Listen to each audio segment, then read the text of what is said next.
Hey everyone, welcome back to the channel. In today's video, I'm going to show you how to change NAT type in Windows 11. So for this, first of all, you have to head over to search and simply type view network connections. Click on it.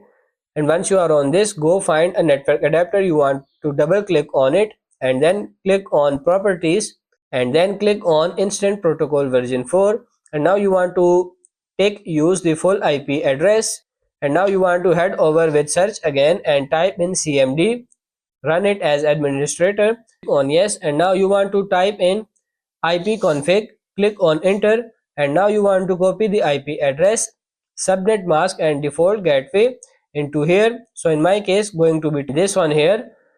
Press on the tab for the subnet, change this real quick. For the default gateway, type here whatever it is on your gateway, and for the DNS, for the first line you want to type in 888, for the second line you want to type in 8844 and click on OK.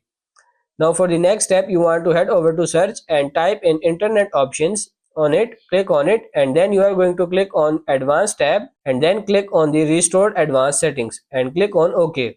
Again you want to go for search and search for device manager, click on it. Once you are here, find this network adapters, then you want to right click on your network adapter, then click on update driver and click on search for specific drivers. Make sure the best drivers for your device has been installed.